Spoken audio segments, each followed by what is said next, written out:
There is a disturbing trend happening in the industry of gaming today. More and more games are launching broken, unplayable, and void of content. So let's take a look at these trends and what we as consumers can do to fight back against it.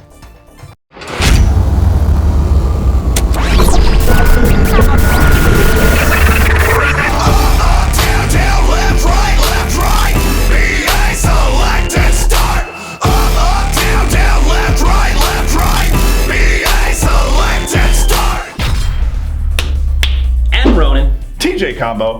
Thanks for having us today into your living room. The Boss Battle Show. And we're here for a not so great reason today, guys. Not so great reason. Yeah. Something has happened this week. Right, yep. We were very excited for the Street Fighter V launch. I was so excited for this. This was my most anticipated launch Of 2016? of 2016, easily. And Did this outbeat? Did this beat out Fallout 4 for you in terms of excitement? I would say so, yeah. So that's a big deal. I'm a competitive player, so I knew that this was going to take a little extra piece of my life from me, more so than just like sitting there and playing a video game. Yep. And unfortunately, we had what is, in my opinion, the most botched release of all time. So Street Fighter V launched, and it launched. I can't say the game is garbage because well, we haven't played it yet. Who knows? Yeah. The game is the gameplay is great. The graphics are great, but it is missing so many features. It is basically a bare bones $60 game. It launched with the netcode was just shit. It was unplayable at launch. Right. And this was actually something I had a hard time describing. So somebody asked me at work because they knew I was so hyped up for Street Fighter, and then it came out, and they're like, "Dude, what do you think?" And I was like, I don't want to say it's bare bones because it's not there. And they were like, it was rushed to market, wasn't it? And I was like, that's probably one of the best ways to put it, is that it was rushed to market. And that came with so many different pros and cons and different emotions. And I was playing devil's advocate in a million different ways on how I felt about it. Yep. But I could see, obviously, by looking at my Twitter feed and by everybody who was messaging me in there, that they weren't happy with it. Oh, yeah. And, we've had a couple of fans message us and be like, what do you guys think about? This is not the first time we've seen a game that was rushed to market. And then we started thinking about it internally here in the offices. We're like, you know what? This happens constantly. Mm-hmm. This is a trend in gaming, and we need to address it as a community because, you guys, we can't keep paying $60 for games that are not finished. Oh, you're paying for $60 for half of a game and a promise. And it's not cool because here's what's happened with Street Fighter V. Street Fighter V was rushed to release with no single player mode, so to speak, to compete with other fighting game releases like Mortal Kombat Combat Pack 2, Killer Instinct Season 3, and to be able to get in on that EVO tournament crowd. And I think that was a big part of it, was making sure that they could remain the forefront for the competitive market, right? So when you look at all the different competitive fight games out there, and you go to EVO, which is the Super Bowl of fight games, yep, the highest attendance typically goes to Street Fighter. Yep. So they really wanted to make sure that they were at the top of that, right? They had good momentum. They have Capcom Cup, which is just basically a little juggernaut of their own. And they, I feel, are definitely trying to cater to competitive players, which has one gigantic setback, and that is it completely eliminates casual players altogether. Yeah, absolutely. And I am a casual Street Fighter player. I do not play that game competitively, and I virtually had nothing to do in this game other than sit in a training mode for, and lab some characters, and then you can only lab for so long. But, Street Fighter aside, let's talk about, this is not the first time this has happened. This is maybe the first time we've been directly affected because we were there for launch, we were playing it. Absolutely. Everything That's sucked. exactly it. But yep. I can speak to experience that not to experience, but I can speak to other players' experiences. This happens numerous times a year with numerous releases. And truthfully, way more than it should. Year after year, AAA studios are releasing broken and empty games to consumers who are spending $60+ on these products. Even with multiple years of development, games are continuously releasing with broken servers, graphical hiccups, and bugs galore. So let's take a look at some of these botched releases, starting with the infamous Diablo 3's Error 37. Diablo 3, because it released on PC and I didn't have a PC, I was not part of the launch. I was not part of the launch either. So I was lucky, because Error 37. Error 37 was, I don't know if this was like the first, but I want to say this was the first notable botched release, and then they just started flowing after this. I mean, when Era 37 came out, the online components were busted, nothing worked. You couldn't even play the game, and people were furious. And they're saying the server is full, please try again later. So you're like, was this a volume thing? Did they not maybe expect what was going to happen? Like, people didn't know about Diablo and they weren't going to actually download it? Yeah. Like, how are they not prepared for something like this? Yeah. Going back to Street Fighter, this game went through 4 betas for those of you who pre-ordered, which I did. They went through multiple stress tests, which I missed all of because they're working on Japan time, right? Yep. So in Japan, it's 2, 3 o'clock in the morning, our time. So I missed the stress tests. I basically was able to partake in all of the betas. So you guys had a lot of data that you could have got this fixed. We should have been playing each other on launch, and we were not able to. We're 5 days out, no chance. We didn't get a chance to. I don't know how long Era 37 took to recover. I think it was like maybe it was a while. It was not a short period of time. Yeah. And I remember hearing so many negative things that I basically just pushed Diablo 3 aside. I skipped it completely until console. Release. Yep, console release. Everybody said everything's fixed. You can play it now. It's worth it. Now, here's the good thing. I thought it was a phenomenal game on console, but it took a really long time to give me the things that they promised initially. Yep. Right.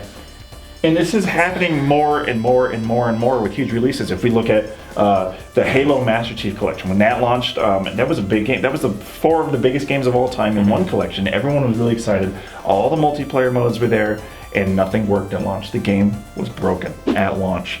And that's a difficult one because the game was already created. Yep. So people were like, wait, hang on, why can't I play this? I already have this. Yeah, I can put this in my other system, I can play it. And that leads us into bad ports. And that was another rush release. They were trying to compete, but they wanted those holiday sales. Put the game out before it was ready to be put out. Assassin's Creed Unity launched. Graphical mess. I hope my face doesn't fall off during this video. Yeah, it sure happened in Assassin's Creed Unity, and it was scary when you watch those videos. And that just goes to say something that we've been talking about for a long time, and that is annual releases. You don't give your developers enough time to develop the game to graphically function. Super shout outs to the movie Grandma's Boy. When the guy is developing a video game and it doesn't work, the example that they use in that video game is his head just falls off as he's like slowly walking through a rendering. Oh man, that's literally happening to games that we're spending $60 on purchase. Grandma's Boy. Yeah, want to sit on your face. But they're making a great example there. That as a game developer, that person is sitting in a chair recognizing this doesn't work. I'm not going to be able to get it out to market, and he ends up stealing somebody else's video game in the movie. Not to ruin it, doesn't ruin it, trust me. But the point that I'm making is that somebody is sitting in this chair, they're watching faces fall off, and then they're putting it in a package and they're sending it to consumers. Yep. And they're just like, there's no apology, there's nothing to fix it. And they're just like, oh, here you go. Yep. Battlefield 4 was a botched launch. That was released way too early. It was an awful port. And the fact is that had beastly requirements for a PC, right? Oh, yeah. I mean, it's beautiful. It's a beautiful game. It's gorgeous. And then when they tried to bring it over to like 360 and PS3, it just couldn't handle it. It couldn't hang on there. And once they got the graphical capabilities that PS4 had and the processing power, then that was actually able to launch to market. But truth be told, it was awful when you bought the first copy, especially comparing it to something like a juggernaut like Call of Duty at the time. Yep. And you know what? Sometimes these games come out and they're botched at release, the fans stick with it, and eventually they get patched, and they're great games. Right. But we could take a look at Batman Arkham Knight. For PC, that port was so broken, so unfixable, they refunded everybody's orders and they just gave up on it. Which was literally, that was a benchmark, because for Steam, they typically had never done any kind of refunds. You got a game, if you don't like it, man, so be it. You're out of luck. You're out of luck. This was broken enough to the point that they recognized it, and they gave you your money back. Yeah, but that's shame on WB for being like, this game sucks dick, it's not working, but people will buy it and we'll just patch it later. But we've seen other good examples of, like, in a situation like Steam, Half-Life 2, again, one of the top 10 PC games of all time. Yep. That went through some really early pains. It was the very first game to release that had to be Steam required, right? You couldn't buy it any other way. You download it on Steam, and due to the volume, you actually weren't able to play that game, right? But that thing resolved, right? Somebody worked to fix that. The people at Valve were constantly behind that to make sure that people got to experience that game. Batman PC, you're just out of luck. You're out of luck. Yeah, they're like, oh, buy it on the console. And that's happening for a lot of ports for PC from Warner Brothers, I want to say. The Mortal Kombat is it's unplayable. I've heard. Yeah. You guys aren't getting extended. Yeah, versions. they're just You're like, not getting the updates. we're done with that. Yeah. Truth be told, you guys got shafted on that one. Yeah. My apologies. And Yeah. you know what? The thing is, though, in developers, you guys, and publishers, more or less, because it's really the publishers that are forcing the games out, fans of these franchises will wait to buy these games, and they will gladly give you the $60+ plus your $30 for DLC for a working product. If you release a Street Fighter V and it has nothing to do in it for casual gamers, you have a broken internet that you can't even do anything but play the training mode, and they're like, well, we'll charge you $60 now. We'll give you all that content you want in 3 or 4 months. Sorry, we're going to fix the servers. I don't know what happened with the beta. Fuck it. Fuck. I don't know. Fuck. Yeah, I mean, so truthfully, what they could have done with Street Fighter is they could have made this cheaper on launch, right? And they could have said, like, this is been a $30 a game. portion of what we get. Here's $30, and then you can buy the other things later on down the road. Not only would I have done that, but I also would have been able to accept that. Right now, I'm holding a $60 game that I can't play my friends online. We're on day 5 of launch so far, and the servers are still up, servers are still down. And I know that Capcom is working on it. They have been very adamant about saying that. But it's still not playable. And it's getting better. like, guys, this is not acceptable to somebody who's already given you the $60.